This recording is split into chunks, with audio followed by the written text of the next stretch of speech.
Welcome to Umbrella Rebellion. I'm Marcy. And I'm Dee. We are finding healing after leaving a cult.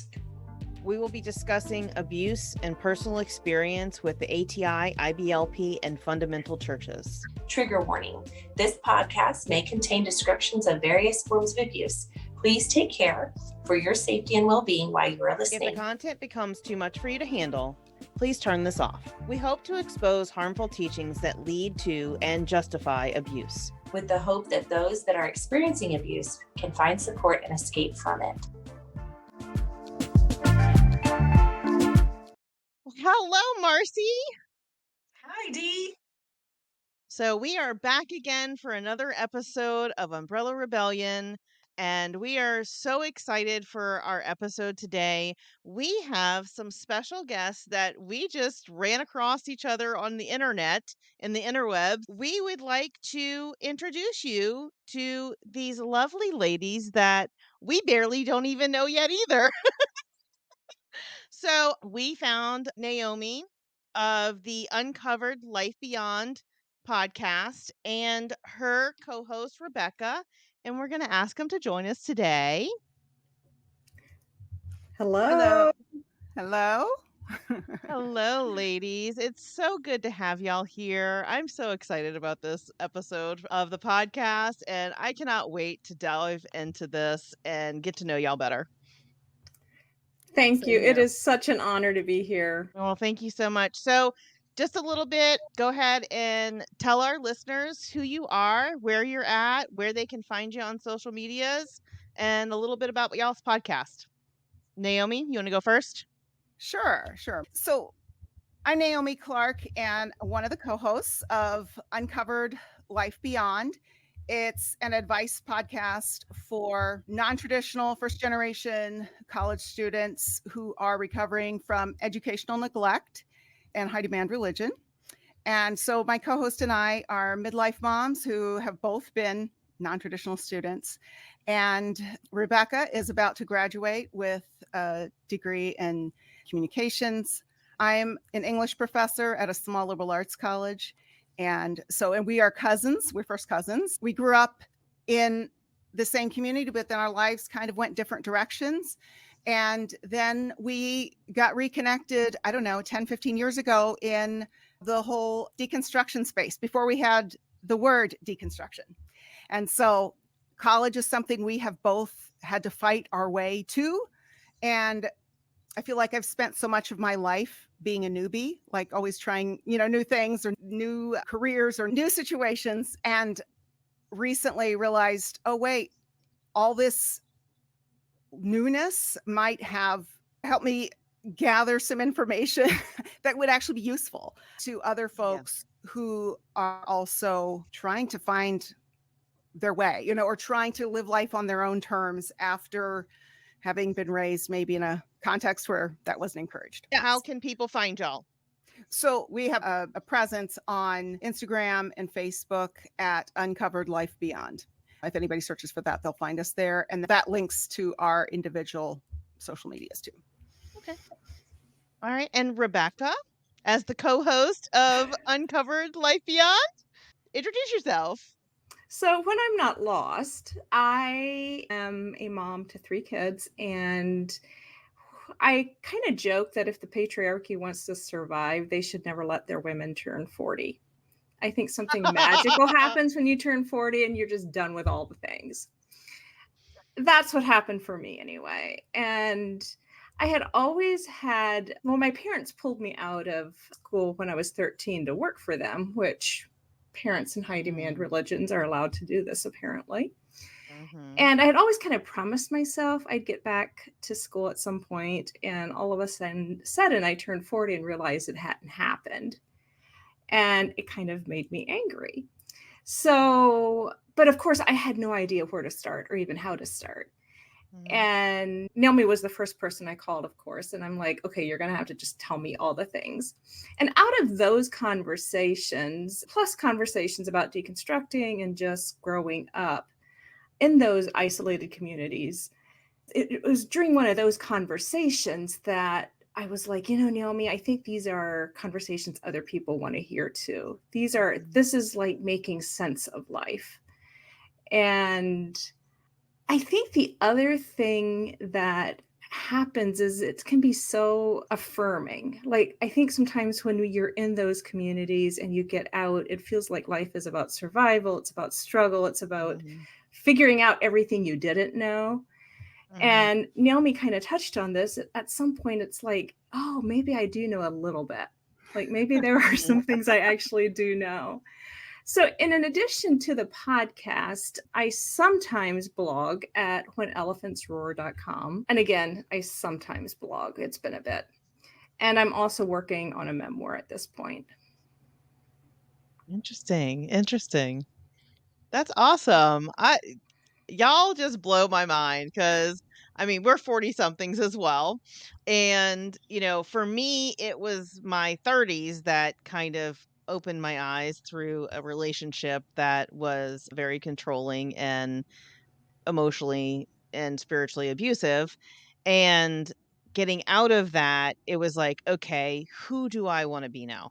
Because I have not succeeded in this fundamental stuff. And I was going to continue to try and do that. And then as I was a single mom with 3 small children, it was not working for me to be a working single mom with sporadic child support and or none. And the church, "Oh, we're going to help you." Yeah, With right. no follow through Yeah. of any type of physical support. Even like, "Oh, we'll come pick up the boys and we'll go play basketball with them." 0 times happened. So sorry. I would send my kids into church and I would sit outside on my cell phone hooked up to the internet working because of the situations that I had. I would have to make up hours. And so that just got untenable. It was just, I was like, I need to be home cooking and cleaning, not at church trying to fight my kids to behave. Right. Oh, that sounds so familiar. So you were actually in the fundamentalist church communities into your mid-30s. So I joined IBLP as an adult, which is I'm kind of different than a lot of my peers. I was 18 when I entered, and then I went like 2 weeks later to basic training for the Air Force. Wow. And then I got out of the Air Force, and then I went to headquarters at IBLP. Wow. Wow. So I was like, high control groups, here I am. Why don't you all take me in? Yes, I joke that I was in 3 cults simultaneously because I was in IFB, I was in the military, and IBLP. Yeah, that's hardcore. Wow. Wow. Hardcore. Yeah. Wow. I'm gonna do something. I'm gonna do it right. All the way in. So how about you, Marcy? I grew up in IBLP. So my parents got in the second year that they had it open for families for what they called ATI. Then they went to the seminar and got us in the second year. So I grew up in it from 6. And then when I came into adulthood, right out of high school, I went to headquarters and served there for 4 years and saw the darkness there and kind of started rethinking what I wanted to believe as I came out of that. Now, very quickly after that, within a few years, I was also married into an abusive relationship, and that lasted 7. So I had just started finding myself before that marriage, and then that marriage ended because of the abuse, and by then I had 2 babies. And so escaped that, came back to Oklahoma to family, and started rebuilding after that. And that was shortly after that Dee and I reconnected because we met at headquarters. And so How cool. so then we came up with this idea of putting together a podcast for it and trying to. So when you go through a divorce and you publish it online on Facebook, and then your distant friends on Facebook go through a divorce, you're like, So Sue. I see did you. you do this? Yes. I think maybe I posted some things on Facebook that brought it up for you, Dee, Oh, right? Because I shared some stories about abuse and how I was healing from that, and that uh, connected so us. I was Wow. following her like post. I've always like felt connected to Marcy, her and I. And so when we connected on Facebook and she was going through stuff with her husband, she wasn't very forthcoming, but reading between the lines, I was like, what is going on? Mhm. And so I would check on her every once in a while.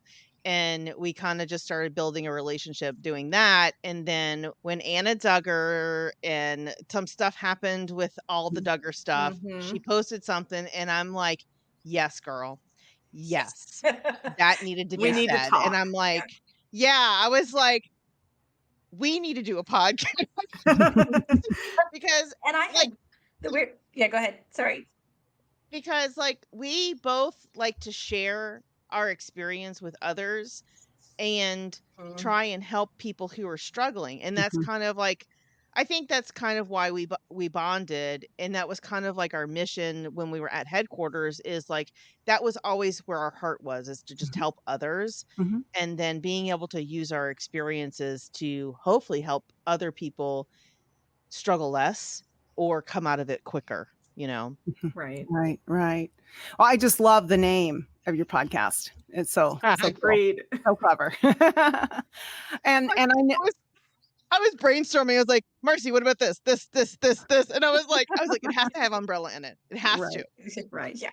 That's great. That's But amazing. what you were saying about divorce, I know I went through a divorce about 6 years ago, and yeah, I know at the time it was like, wait, I thought all this time there's, this vast flood of people getting divorced, and then I couldn't believe how hard it was to find information and like, what do I do next? And I just wanted to hear people's stories, and then I couldn't find them except like nobody's talking about it, about the middle of being in the messy middle, Yes. Yes. And of course, then once I got into the messy middle, I realized why. But Yes. Fair. For legal reasons, I cannot comment. exactly, exactly. So, but yeah, that rebuilding in midlife, with Yeah. children and all that is, Yeah. that's real, real. And then trying to figure out who you are Uh-huh. coming out of all of that, because I mean, I don't know like where y'all's experience is with fundamentalism, or if y'all were just in a Christian church or Baptist or whatever it was. So, and I didn't get that far into your podcast if y'all shared that. So, being in fundamentalism and being a woman and trying to be that submissive person, you lose a lot of your own identity. Right. And I kind of, in that patriarchy, the last episode that y'all did for the patriarchy one, and I was like, set up to fail. I mean, like, Yeah. that is, in a nutshell, what patriarchy is. Yeah. It sets Right. women up to fail because we are just not built to be mindless robots. Exactly. Yeah. Exactly. Yeah. You want to go first, Rebecca? Go for it. Okay. So as far as my upbringing, I was born and raised Central Pennsylvania in an Amish-Mennonite community, preacher's kid, and I guess I was in second grade when my parents, under the influence of IBLP, so my parents had been going to the seminar, the basics and advanced seminars since before I was born. And so under that influence, decided to pull us out of the church school and start homeschooling. And so we did that for about 5 years. And then I finished up high school at the church school. And this is an Amish-Mennonite church school. So we're talking, and we used ACE, an earlier version of ACE. So Baptist curriculum. And of course, the irony of using this Christian nationalist kind of curriculum in Amish-Mennonite school. But, okay. But that's just one of the many, contradictions. Yeah. So, but after I finished high school 16, because there wasn't a lot to it, and then was home and helping raise my younger siblings. And then I was in the mid-90s. I was about 18, and we moved to Western Oklahoma then. And then after we were there a couple of years, I came to the realization that I just couldn't stay there. The internal contradictions were kind of too big to ignore. And really what was the breaking point for me was when I was asking questions about things, and it wasn't like even really serious issues or anything that I really cared about that much, but it was just like, I wonder what, does the Bible really say this, or does this, and I had this idea that, our Anabaptist beliefs were, just to follow the Bible. I mean, I was raised with this very strong IBLP influence too. So, and yet the reaction I was getting was, no, don't even ask the question. And I was like, well, wait, but am I not supposed to know why I believe what I believe? And the answer I got was, well, obedience. Obedience is a good enough reason to toe the party line. I was like, what? Like, I mean, this is not what, it just felt like suddenly everything got flipped on its, everything that I had thought we were about, Right. And so I left the tradition then when I was 21 and moved to Oklahoma City with a friend, and we joined a small tiny little fundamentalist church. And I was there for several years until we started having these feelings of deja vu. Like, wait a minute.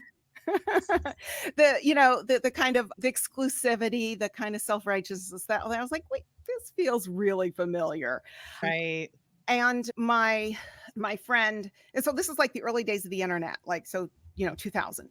And my friend was at work and one day, and she goes, I know we're not a cult, but what is a cult exactly? Like, how would I even know? And so she didn't Google it. That was before Google.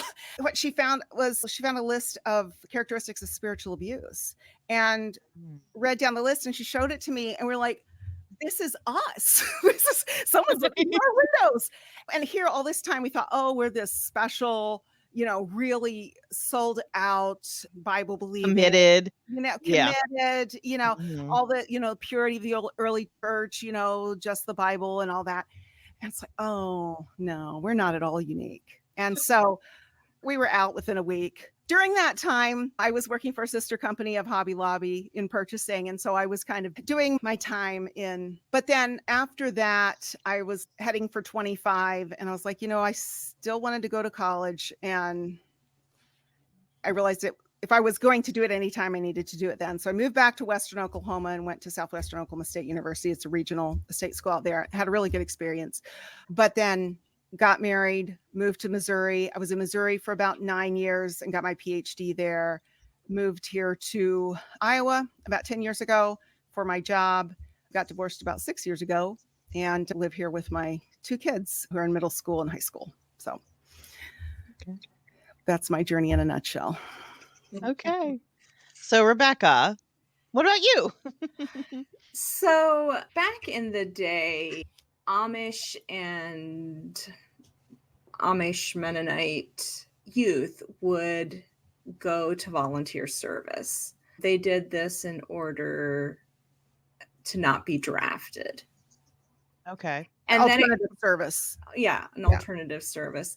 And even after the draft was no longer a thing, the custom, the tradition kind of remained. In fact, it kind of remains to this day. It's kind of like an alternative to college. I'm sorry for interrupting, but you're right, it is. Kind of serves that kind of purpose. Yeah.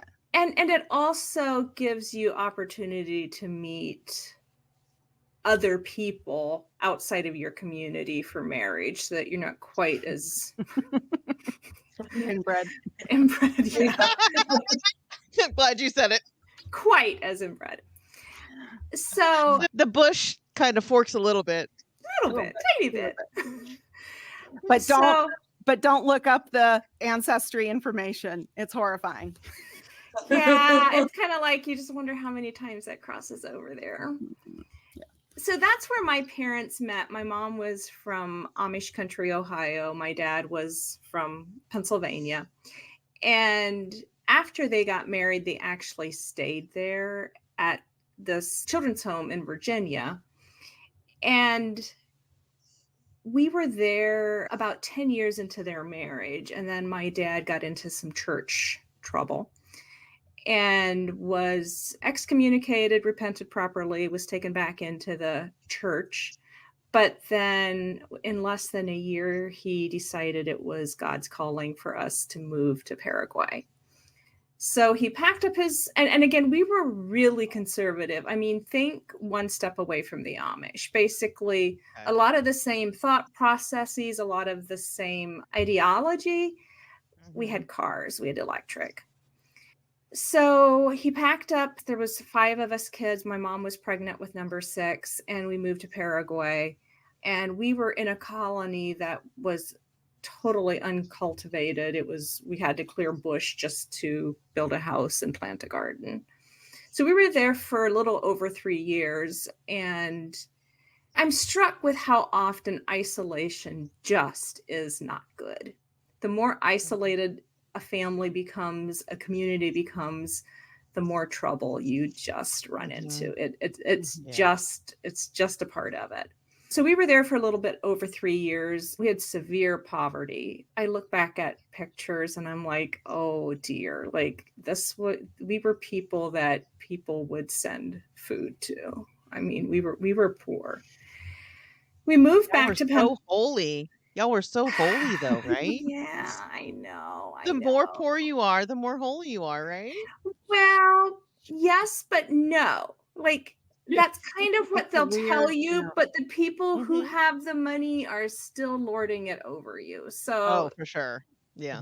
Yeah. And to be fair, my family probably had this perfect trifecta of undiagnosed ADHD, there was some mental illness, and just too much God. So it was just this perfect storm. Yes.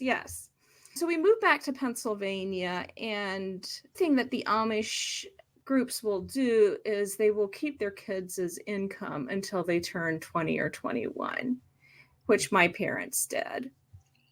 And so that's another incentive to limit your child's education, because why should they be in school if they could be making us money? So my parents pulled me out of school when I was 13. And my dad was always interested in every religion possible. Well, every vein of Christian religion, Denominations. Denomination. Yeah, okay. So like every flavor of Amish-Mennonite he was interested in. We would court those groups. But then he also got into Bill Gothard, but not to the point your dad did. Yeah, because I remember, my memory is, so my dad was like gung-ho. Your dad was serious about it. Evangelist in our community growing up. And I remember hearing things about the fact that your parents weren't into it.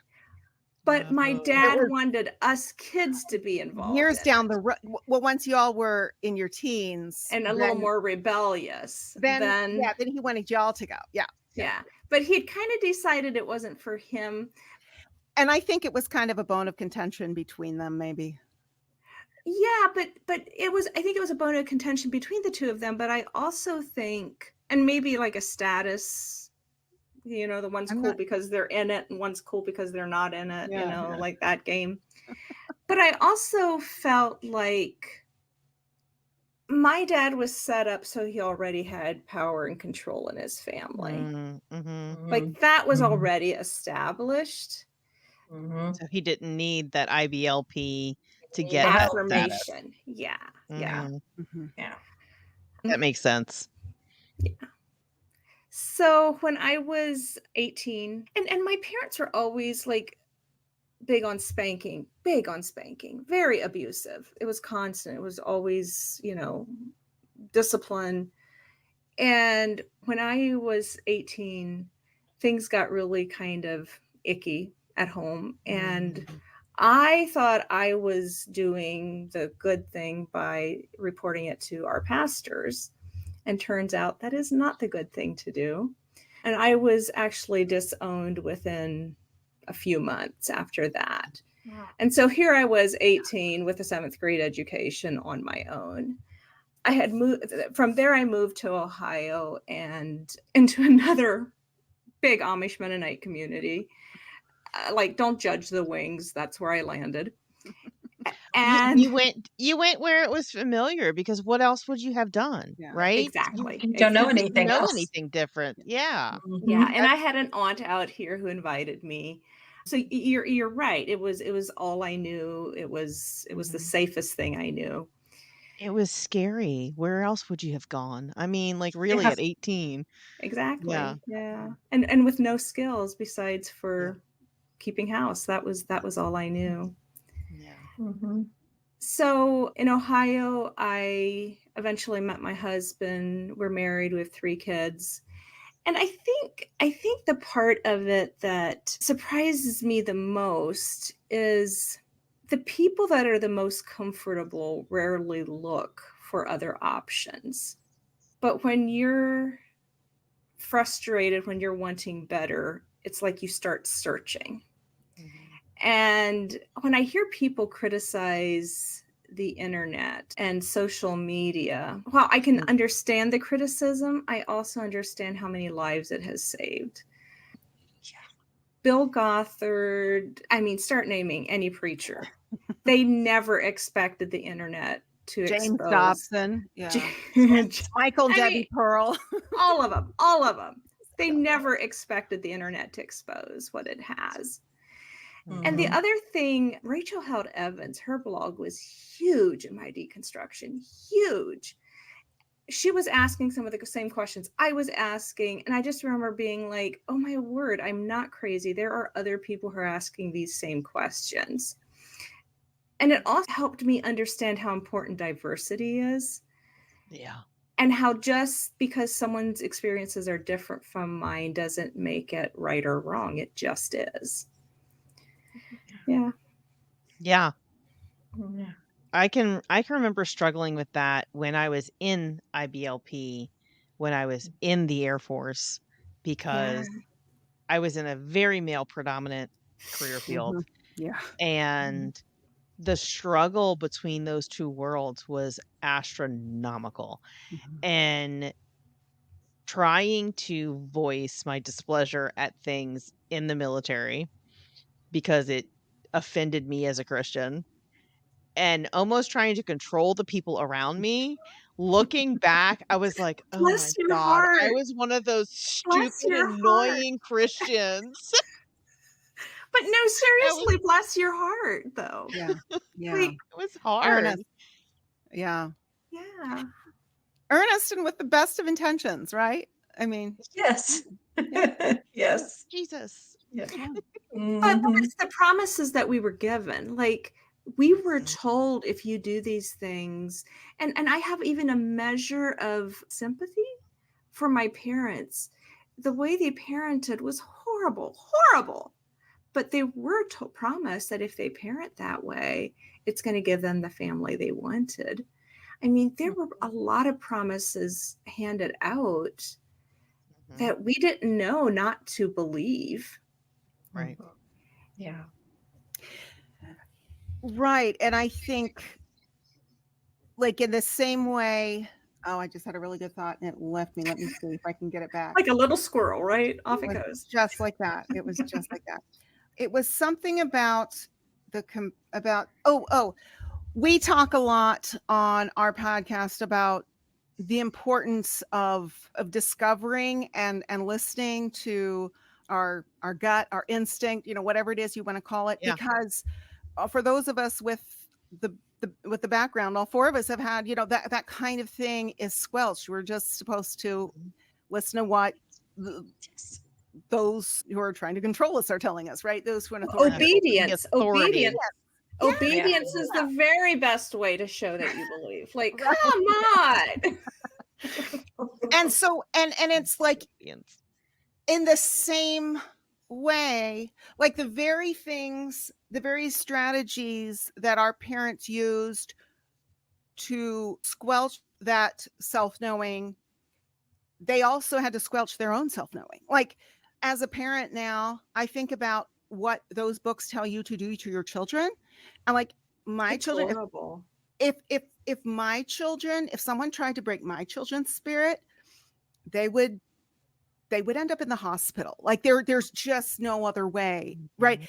And I think about like what parents had to squelch within themselves, what kind of, nurturing instincts they had to repress, Right. to do those things. And so, yeah, Marcy and it's a I way have to talked. access compassion, a little bit of compassion when it's hard to feel that sometimes. It is. And Marcy and I have talked about this on our podcast as well. Like the promises that they gave of your children won't rebel, you're going to raise godly children. This is and it was a formula. And also, they preyed on people who were abused or Yes. people who were susceptible to being abusers. So, Yes. those are the people they sought out. So that's what you get. You get very compliant people who just want the solution to safety because they've never had it in their lives. And then you have the people who take advantage of that compliance by being the abusers. And so it's this unbalanced system of control and obedience that result in the children being harmed. And many, I'm not going to say all, but many parents went into this with the absolute best of intentions of raising children who were godly and were obedient and were great additions to society, right? That was their intention. Little did they know what they were going to cause in their children, including a plethora of autoimmune diseases. Yes. I often say, and we've talked about this before too, is that it is amazing the amount of things that someone will do in fear. And because they used fear as their basis, and they were afraid of what, might happen if they didn't, or if, this was promised as a way of safety and they were already living in fear, you'll suppress a lot of things, a lot of natural intuition because of fear. Right. So me as a young parent that was in IFB I met my husband, like I went home for Christmas from headquarters, met my ex-husband, and then a year later we started having kids. And so I was in that. I was parenting in that. I read You Train Up a Child. Me too. I inflicted harm on my children. I shudder at some of the things that I did, but I also realized that some of it was I parented to compensate for worse parenting. Because if I didn't step in and do something, it was going to be 10 times worse. Yeah. And I had to do it to make it look severe enough that he didn't step in and make it even more severe. Right. So it was like this cat and mouse game of, I don't like doing this. I hate the way that this makes my kid feel. I think this is the right thing to do. If I don't do it, he's going to do it worse. It was like this total, excuse my French, mind fuck. Yeah. It is a mind fuck. I believe it. Yeah. And then looking back at it, and then when I left, I was like, absolutely not ever again will I lay my hands on my children. There were times where it was just instinct and I did something and I was like, oh, I was like, never again. I don't want to do that to my children once I left. Right. Even though I had deconstructed by the time I had children, what I found was that even though I knew I didn't want to use those methods, I felt like I had no tools, it was like, wait, this is not, what do I do? Because I thought my thought was like, well, I'll do the things that would have worked for me. And but they're not you. They're not me. A, And I had my will broken as a child, as a 2-year-old or what, you Oh, know what I'm saying? So yeah. like Yeah. it was just different environment. And my kids are forces of nature and we all take our ADHD meds and it's, it's the whole thing.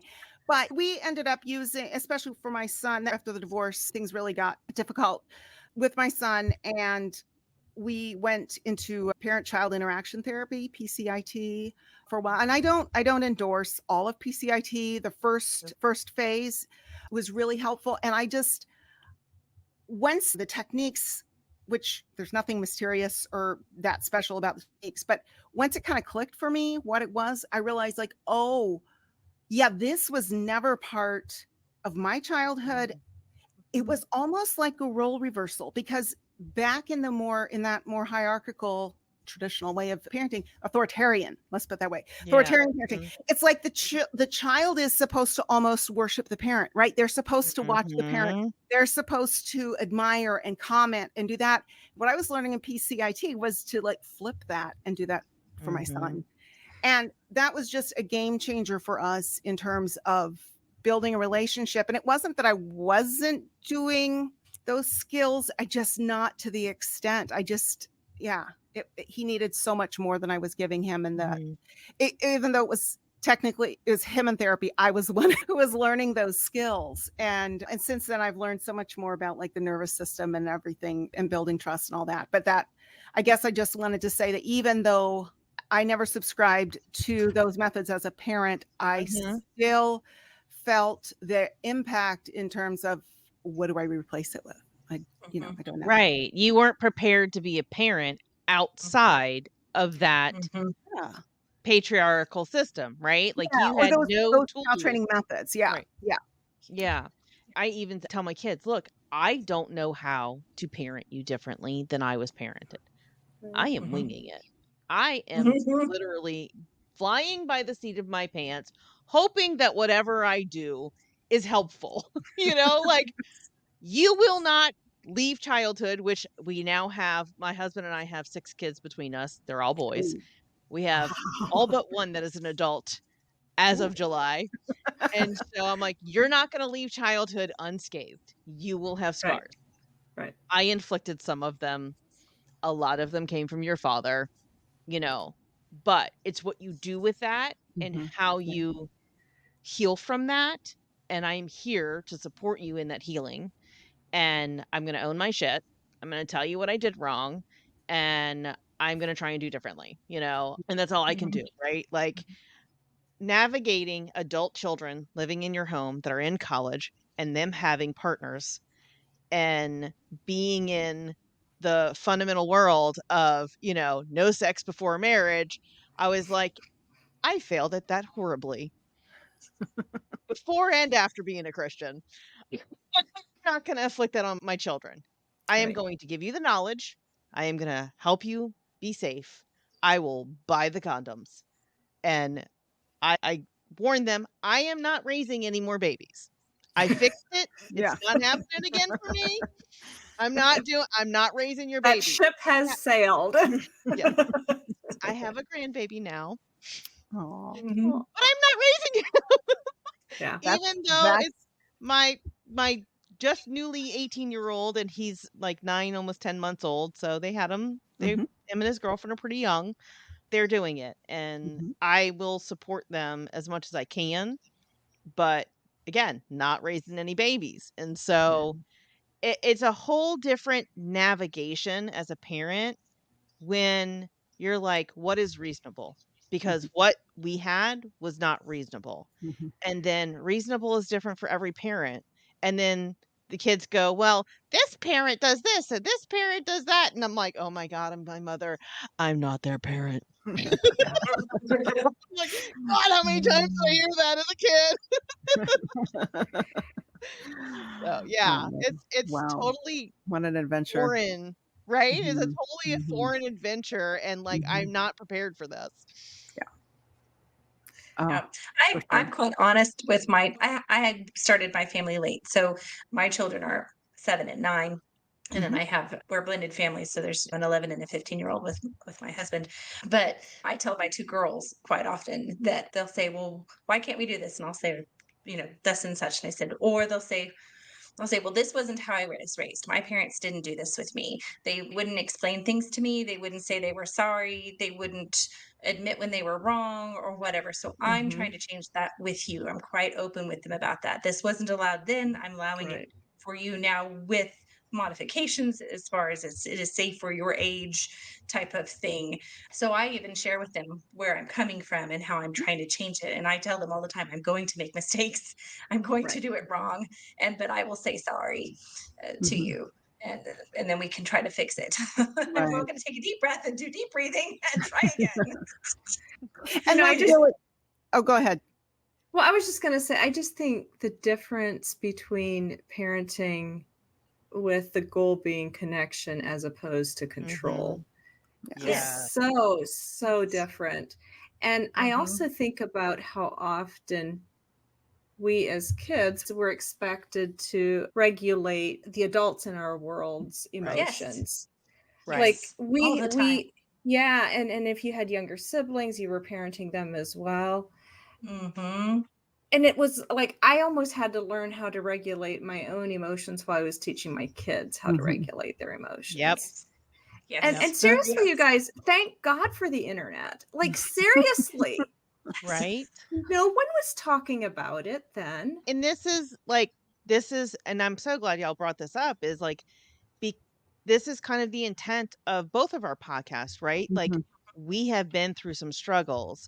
There could be a 20-something-year-old Yeah. that is Mm. like, I'm not doing this no more. What the heck do I do now? Yeah. And they find our podcast and they're like, okay, I like that idea. And it's presenting our experience and how we've navigated it, the bumps that we've had, the successes that we've had, and hoping that we can help someone navigate this with a little bit more guidance than we had, right?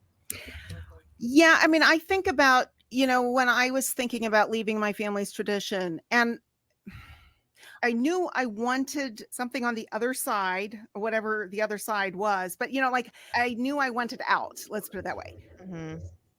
But the bridge to getting out, where was that bridge? What would that even look like?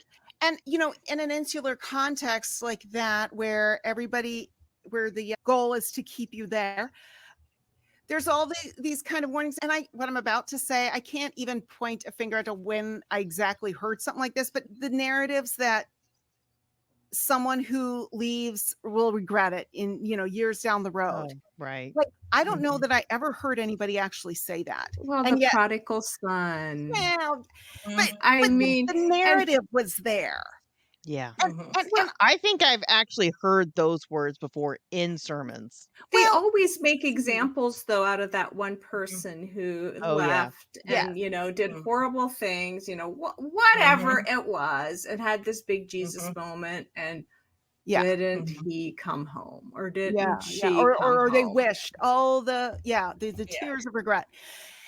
And I guess I knew of a handful of people who had left, but not anyone I was really close to. I could really sit down and have Mhm. a conversation with, and I guess that's something that I want to offer to someone else who's considering breaking out, and I'm not sure what that path looks like, and just wanting to know, well, what is it like 10 years, 15 years down the road? Right. Mhm. And I'm saying it's good. It's pretty good. You're right. Well, and Yeah. the Good. other thing that we're taught on top of that, though, is this idea that, well, if this is hard, it's worse out there. Yes. If Right. you're struggling That's here, oh, let me tell you about the struggle out here. If you Mhm. think that uncle is creepy, oh, let me tell you about the creeps out here. Like, it's always whatever you're struggling with inside It's the always worse bubble. somewhere else. It's hell out there.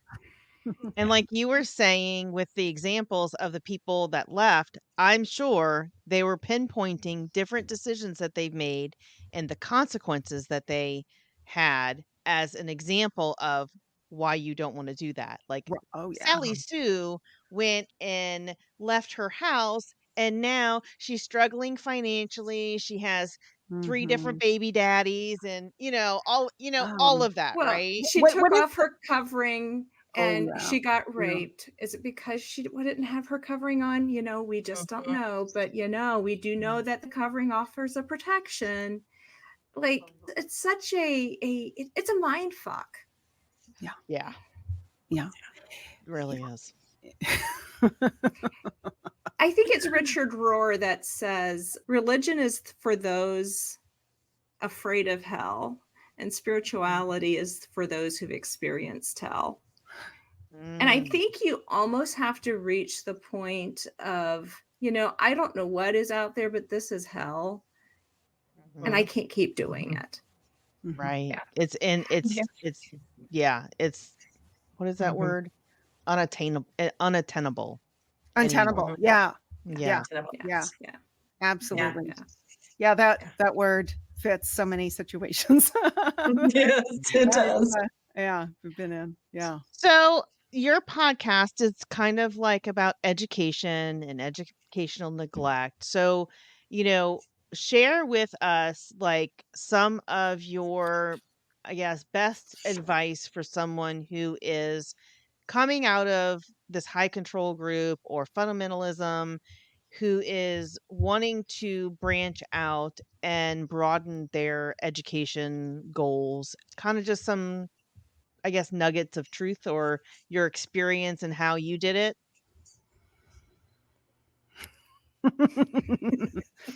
We're supposed to have a nice, neat answer for that. God, no. Life is not nice and neat. Okay. Tip number 1, it's gonna be messy. Exactly. Yes. I find myself often between that tension of saying, you can do it. But also, yes, it is going to be hard, but that's not a reason to not do it.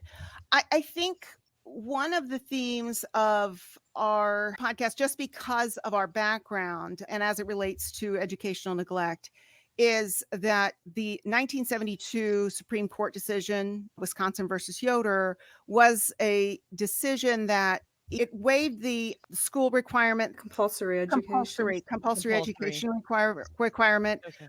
for Amish and Mennonite kids. And it was supposedly the last 2 years of high school, but actually that's never enforced. And what we see is that folks who have grown up with this environment of educational neglect can easily get this idea that they are somehow incompetent, right? Or that they aren't smart enough, or, really doubt their intelligence. That was my question. Could I do this? And I had one person in my life who said, oh yeah, you're college material. And we're here to say, no, the reason that you have self-doubts is not because you are less intelligent. It's because the pathway has been cut off for people like you and me. Barriers have been intentionally put up. And so we've gone back and looked and read through the court deliberations and the proceedings, the testimony and all that. And we were just gobsmacked at how evident, how forthcoming they were about their intentions for why they wanted this exemption. And it was said the quiet parts out loud. Said the quiet parts out loud. But back in 1972, who was listening? They weren't expecting the internet either. No, they were not. No. No, the thing is that, the reasoning was that, that we will lose our young people if they go out and go to high school, and it's going to, and so in the name of religious freedom, we're going to hobble the opportunities for the young people in this sect so that the sect can grow. And that's exactly what happened. The numbers have mushroomed, and the defection rate is like very low, like up to 90% of old order Amish young people stay in the group. And so the irony is that like the logic at the time was, oh, these are people who are so connected to the land. And, it's this real kind of romanticized view of them. And, it's, working the land is core to their belief system, everything like that, right?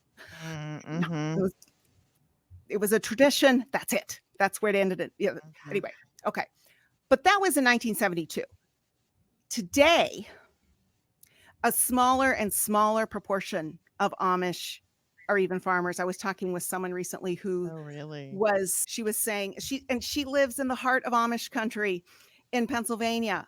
And she said in her district, there's one farmer. Everybody else, works the trade, that kind of thing. Wow. And, and you go in places like in Indiana, so many are working in manufacturing and construction, that kind of everything but farming. And so the policy was intended to hobble the opportunities, jeopardize the opportunities of those who wanted to leave. What's happening now is it's jeopardizing the opportunities for those who are staying. Because when there's a recession and they lose their jobs, guess who's going to be more competitive when they're going out to look for new jobs? Well, somebody who has a high school diploma, at least, Right. and those who don't have that. I have family members who are well past retirement age and are not retiring and they don't see their way to retire, and they're out there doing long haul working. And I think it's just unfortunate that even those who stay in the community are now feeling the limitations of that policy. Yeah. And it essentially has cut them off at their knees of their ability to sustain their livelihood because they are so, I guess, determined to try and stay isolated in a way. I mean, I think partly that, but the other thing it did, and this might be moving the conversation just a bit, but we actually had a listener who pointed out that this ruling kind of created a new right as well because now parents had rights over their children's needs and safety. Does that sound familiar? And that religious right superseded all other rights. So children do not have rights in America at all. When you piece apart that the court docs, the kids were the last people who were consulted. Like it was almost an afterthought till they finally not even consult them, but maybe consider how this was going to affect them. There was one dissenting voice who said, well, what about the young people who do want to go to school? That's nothing to worry about. Nah, that's not going to be an issue. Yeah. It just, and here's the thing, and I think this is where this is relevant for your audience, or folks who come out of more of a fundamentalist evangelical background, is that even though in that court decision, they were very clear, the justices were very clear that this is only to apply to Amish and conservative Mennonite communities. This is not for any other group. Yeah, no. But how do you only apply it to one or two religions in a country of thousands of religions? Yeah, exactly. And it has absolutely been used as a precedent in homeschooling policy, COVID-19 vaccination policies, all that. Yeah, it really, it has impacts that I think many of us aren't aware of. Yeah, and so I struggle with this argument because on one hand, I don't want the government telling me what to do with my children, right? Like, I don't think that they should be a third party in my parenting. But also, there are people who don't parent well and make harmful decisions to their children that their children never recover from. So it's like, how do you balance that? Not wanting someone to step in and help you parent and to deter, like, God forbid, I have somebody telling me what to frickin' do again. Like, I'm so done with that, right? Like, but also protecting children from harm, protecting them from neglect, and it's like, of course, the system is supposed to be in there to do that, but it doesn't do it well. And then you have the whole family court system that doesn't always protect children. So it's like, who the hell is out there protecting these kids? Yeah. And yeah, maybe some people do homeschooling right.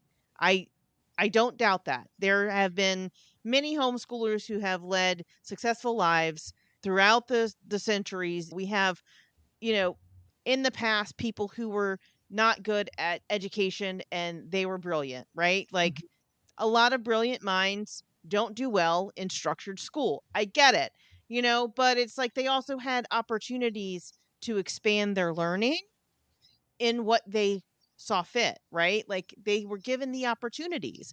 So Yeah. it's a hard thing when you've come out of a very high control group to be like, okay, we need more oversight in homeschooling, but then also not wanting the government to tell you what to do with your kids as well.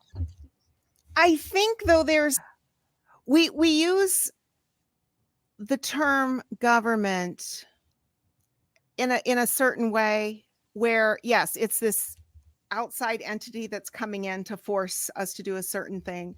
But I think another way to think of it is if we are living in a self-governing political structure, right? A democracy where we all play a part. I mean, however small and minuscule it might be.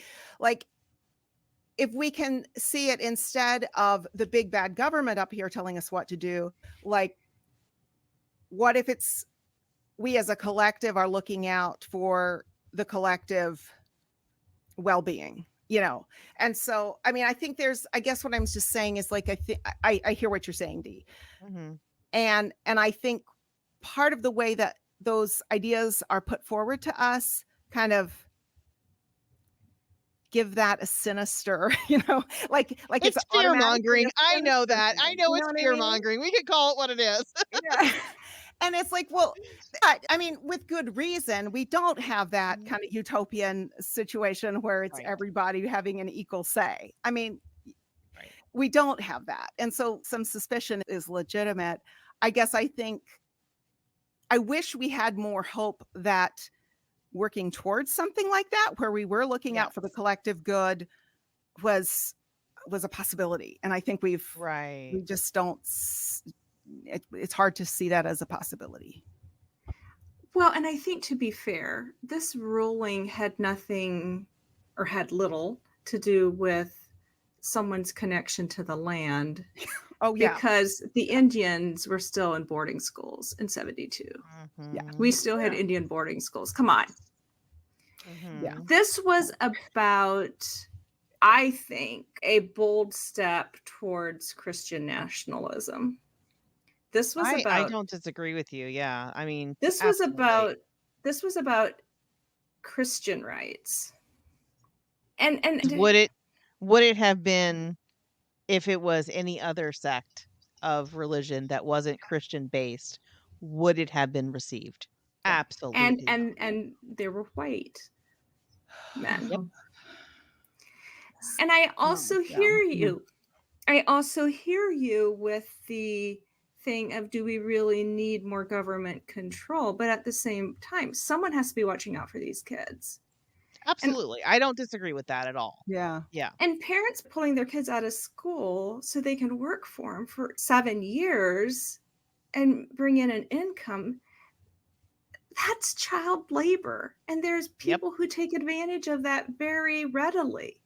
There's business owners who take advantage of that. It's unschooling. They're learning the trade from a young age. Yeah. This is their school. Right.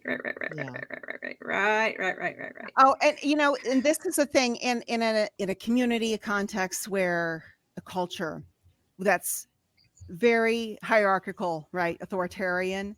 It always struck me as not even funny. I don't know what the word is. Like the height of irony, that then you would have a kid who's maybe 13 or something like that in the specific Amish-Mennonite context that we were raised in.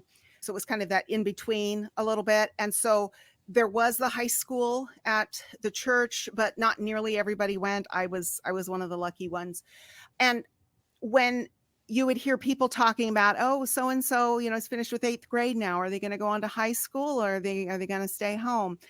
And I would hear parents say things like, oh, well, they don't want to go to school.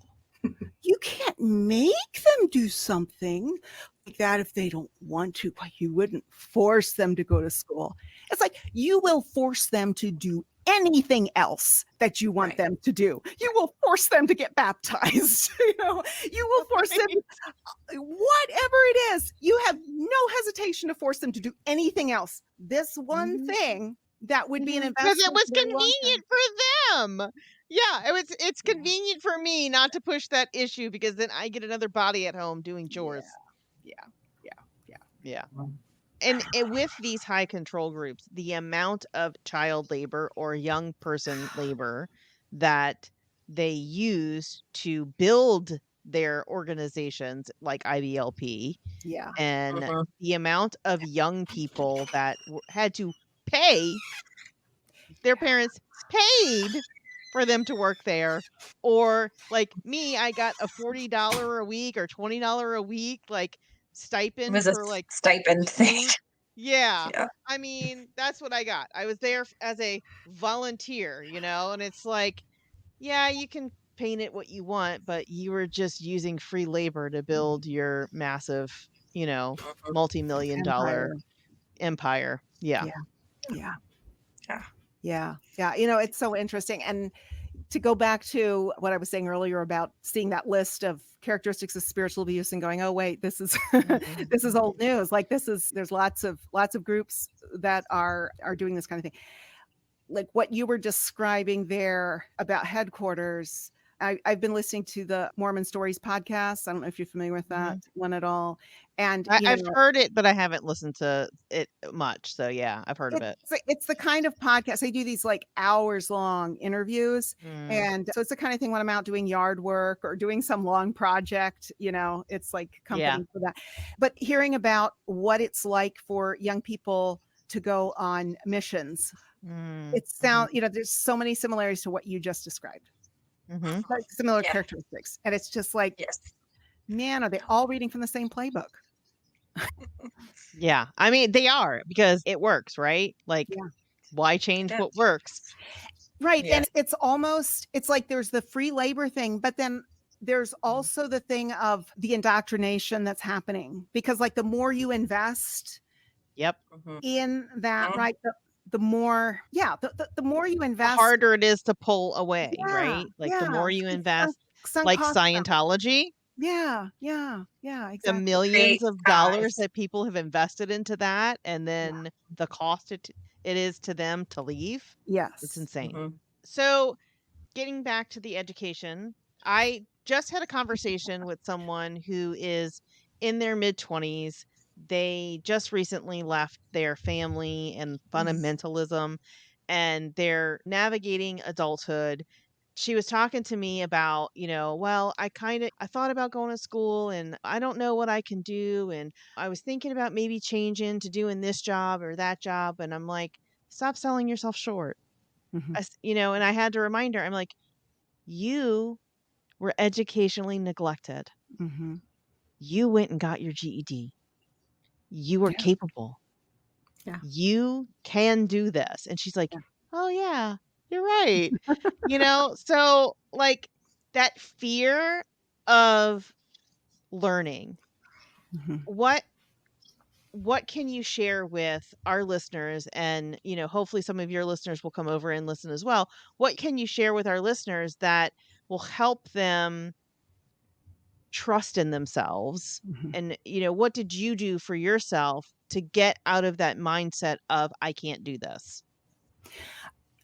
For me, I called up the admissions office and asked questions. And it was just, for me, getting into the classroom was just a series of, now what do I do? What do I do next? And I think knowing once you've been on campus, even just 2 weeks, and you've started rubbing shoulders with some other students, I think for anyone who is excited about learning and just enjoys learning, that's going to be reassuring to them right there, because they will find themselves surrounded by people who are there because they have to be there, or they feel they have to be, there's social pressure to be there or whatever. And they will find like nobody really knows what they're doing here when they first get here, and they will, and what I think they can take comfort in knowing that so many people have done this already. And there's a saying, and I don't mean to be offensive, but one of my favorite podcasters talks about this. She's like, well, I'm not sure how to do this, but people a lot dumber than me have figured it out. So, right. And so, I mean, I think we can take comfort in that. People a lot dumber than us have figured this out. And it's just one step at a time. And college is not built for the super brilliant. It's for whoever can put one foot in front of the other. And when I am talking with my first year students, I tell them, come to class and turn in your homework. You do those two things, it's going to be almost impossible to fail. Just come to class and turn in your homework. Even if it's not perfect, even if it's not great, just do those two things and it'll be okay. It'll be okay. Yeah. So when I hear about someone like that who is trying to figure out what they want to do, my Messiah complex kind of kicks in, and I just want to say, right. Come sit down, let's talk. And that never gets old for me to talk through that process of, what are you interested in? If you don't know, that's totally fine. College is a great place to explore ideas. You do not need to know. You don't need to have everything figured out before you start. It's a great place to explore. That is what it's all about. This is so funny because I just had this conversation with my 19-year-old who's starting his second year of college. Yeah. And he's like, I don't know who I am. I'm like, you're 19. Right. Nobody knows who the hell they are at 19. Right. He's like, well, I don't know. I just like do things and I change myself for other people. I'm like, yes, you're 19. That's right. That's what you do when you're 19. Like, it's okay. You're normal. And I was like, take this time to explore new things. He's like, I don't have a whole lot of people to, hang out with that summer. Go take a summer class. Yeah. Find something that's not related to your area of study and explore something that you're going to get an easy A in and help your GPA. And he's like, oh, that's a good idea. I'm like, I know, moms are great, aren't they? Oh, that's good advice. That's great. That's great. And I will say one other thing too. I see this kind of misconception often in first gen students where there's this kind of a hyper focus on grades and maybe less of an awareness of what else they can get out of a college experience. And, I encourage, and I say this because I never did enough of this myself, but go to the lectures or the special events or the different activities that are available on campus, the stuff that's has nothing to do with your major, your area of study. Like, you will discover so much that you didn't even know to know about, right? Like you didn't right. You didn't even know that you could learn new these things until you went, right? Whole worlds will open up to you. Going to class, that's important, but if you just and I have seen this so often, it breaks my heart when I see, say, a student who's working 40 hours a week while in school, and I totally get why they're doing it. But when they aren't able then to, especially if they're recovering from educational neglect, if it limits the kind of study, the kind of focus they can put on their own learning, it can limit their options down the road. And I don't have a solution other than free college for everybody, but right. That's a couple 100 years from now. No. So speaking of financial, the financial burden of college is very intimidating, especially for someone who has no support, who is doing this all on their own, who's having to work to pay for their own housing and stuff like that. Do you have any recommendations for someone in the financial department who's just like, this is beyond my means. There's no way I could go to college. We have the expert on that right here. So for a couple of things, if anyone is debating whether college is for them or not, just know that you don't need to have someone else's permission to do it. Yeah. All you need is, if you're thinking about it, you're smart enough for it. Yeah. I kind of actually had the situation where I kind of wanted to go, but I had people in my life who had been to college, and for some reason they kind of left me know I probably wasn't smart enough for it, which is, in hindsight, I don't understand. All you need is your own permission. And I think it's important to do it sooner than later. And while I want to respect my own journey, my own process, it also sucks to all of a sudden be in your 40s and be worth $12 an hour, which is exactly what happened to me. And I find women get themselves stuck in these situations. They tell you that a stay-at-home mom is the most rewarding experience and God will bless you. Yeah, no, he doesn't. He actually doesn't. And one day you wake up and you're literally worth $12 an hour. No one can live on this. No. So be very strategic. And don't depend on a man to save you. Tia Levings wrote in her book that all of a sudden she realized one day that there was no savior coming to rescue her. She had to rescue herself. That's all of, I shouldn't say that's all of us. At some point, that is many of us. That is many of us. Yeah. I have to read that book. It is so good. So good. The introduction was so triggering, just saying. I know. That I've had a hard time opening it, but I'm gonna make myself do it. Yeah, I am. If it helps, like, she's a beautiful writer and she really does a great job at communicating ideas very concisely, so I feel like that's kind of how she manages to be very, on one hand, very well raw or authentic, but then also it's not rubbing your nose in it, maybe. I don't know. Girl, her writing is so good. I felt like I was there, and that is why I couldn't open it again. Oh, so no, I hear you. I hear you. But she'll also throw in one-liners that kind of make you snort. Yeah. They say your cup runneth over. Well, sometimes it's not with blessings. Sometimes it's with bullshit. Yeah, it is, actually it is. As far as scholarships and the whole financial part of it, it is tricky. But there's a few things I have learned. The older they are, the more money they give you. So I tell you not to wait too long, but still, if you are older, they do tend to like to give you money. I spend about 2 days a semester filling out applications. That's what I do. It takes work, but it has been effective.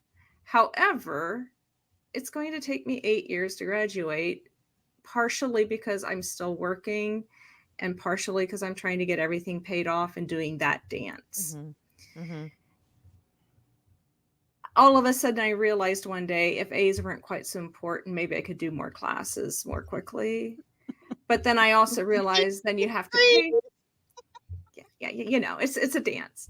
The other thing I realized was there was one semester where the school told me they had no scholarships for me.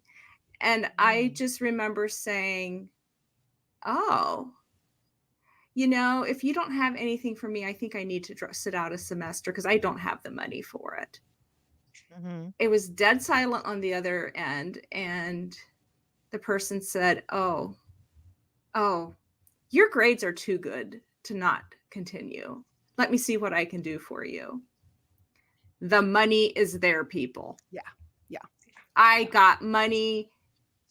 I was enrolled. So,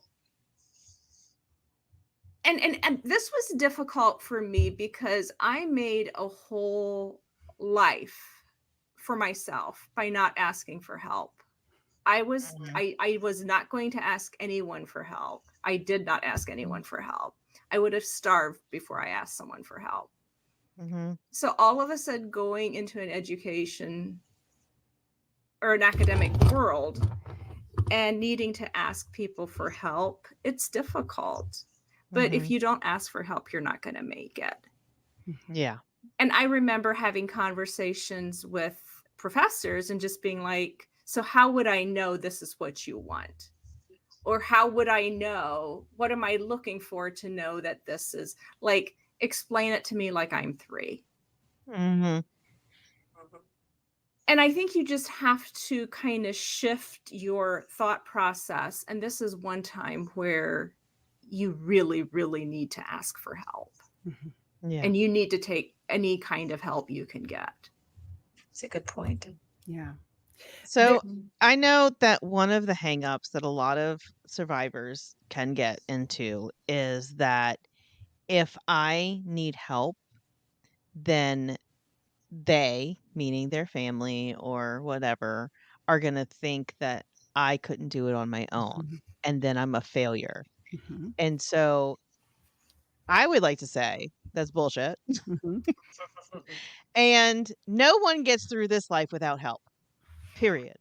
And if I can just talk to that for 1 second. Mm-hmm. So when I left, there were people literally praying for my failure Mm-hmm. and for God to bring me to the end, which meant let horrible things happen. Yeah. We literally pray Mm-hmm. that God will allow horrible things to happen to people. What So crazy. the hell is wrong with us? And that is why I would have starved before I asked for help. That's why I almost Right. did starve before I asked for help. Right. And you're so right. At the end of the day, no one bootstraps by themselves. Come on. Come on. Not a single person in this Not world doesn't a have some kind of help. single. Exactly. Mhm. And if you ask for help and someone pretends as if you or reflects back to you that you don't deserve the help, you're just asking the wrong person. Yeah. Yeah. Find someone else. Find Yeah. someone else. Exactly. Exactly. Because if Come you here. don't, We'll tell you all the good things. right. Because you know what? The money is there. If you don't get it, they're going to give it to someone else. Right. And so to be fair, I have done scholarships and literally wrote that, I'm not the most, I know there's people in the world that are out there that need more money than I do. So just give me a little bit and give them more. And in hindsight, I'm like, you're an idiot. Why would you write something like that? But I worry about taking money from someone who really needs it. You need it too. Exactly. And that's my point. I understand the mental Yeah. You've been there. conflict. Yeah. I understand that. But it is okay. If you have fought your way to get here, take all the goddamn money you can get. Yeah. And it's okay. It does not mean you are a failure. It does not mean that God is punishing you. It does not mean that you shouldn't have done it. It just simply means we need help. Here's a thought. If you are reluctant to take the help, you just put it in the back of your mind that the help that I'm getting right now, I will pay forward when I'm making more money because I Absolutely. invested in myself. So it's Absolutely. not necessarily selfish for you to get a hand up because when you get a hand up, you can help more people. Absolutely. And what I'm often finding myself encouraging students to, go well, I direct the writing center. And so, I'm all about the benefits of tutoring and one-on-one conversations among students and that kind of thing, peer tutoring. And oftentimes I see that the students who would benefit from it the most are the most apprehensive about, Yeah. about using it. And it's just, it's all of what we're talking about here, kind of that sense like, well, I should be able to figure this out on my own, And I say, look, the folks who talk the loudest about having done things on their own are often the ones who got the most help and they got it the soonest. And, maybe it isn't fair if you have to do a lot more tutoring to get caught up because of educational neglect, right? And others can be go off doing fun things, and you have to be here spending this extra time. It's not fair, but it's not because you're less intelligent. It's because they had those advantages years ago. Right. Right.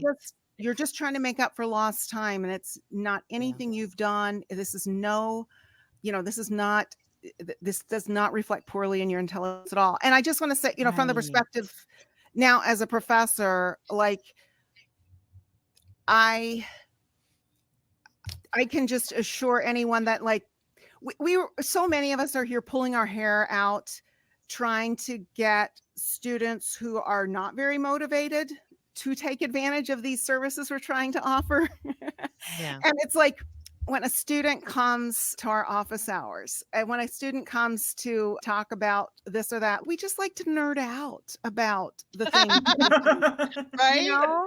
And so we love when someone comes by our office, and even if they don't have, come before you're failing, come before, come before you're totally stuck.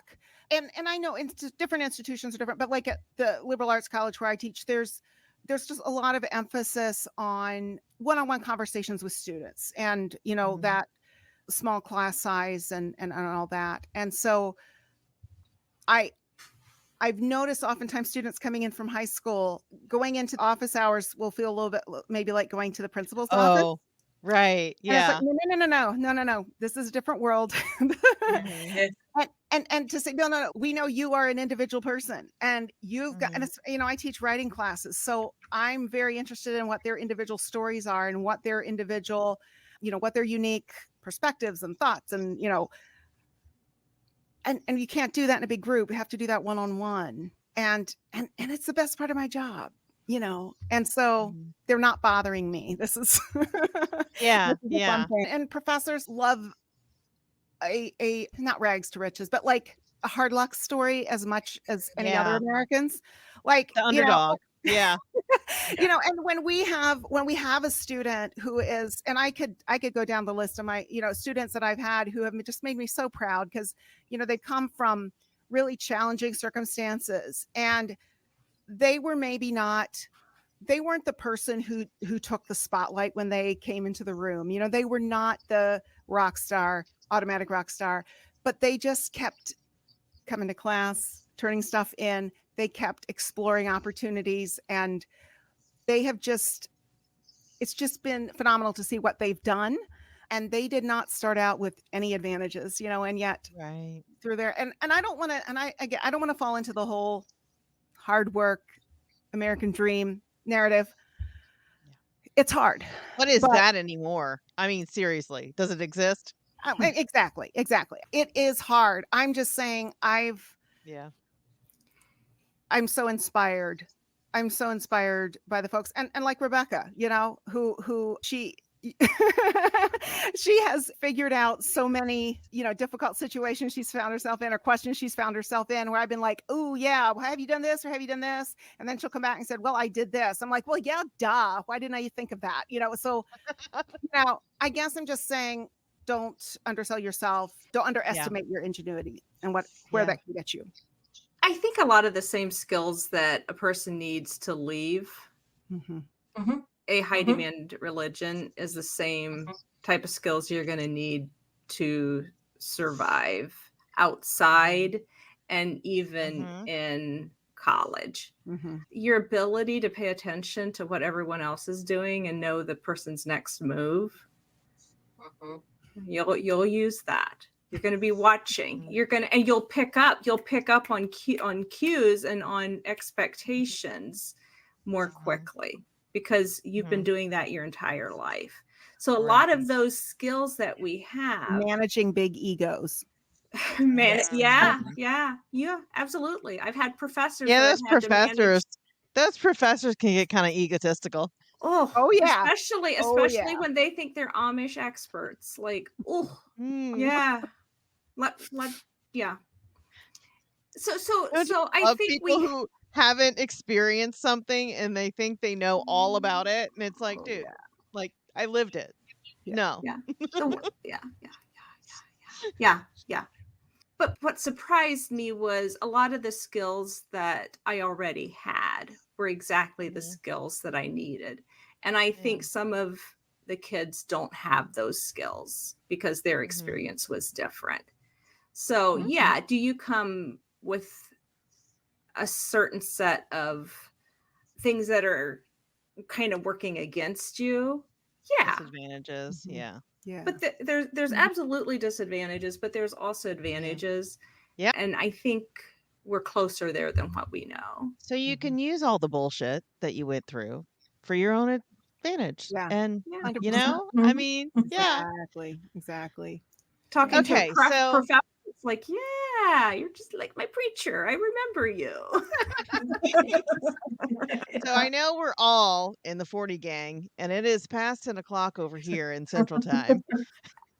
Did you I see think me we're all gonna- yawning?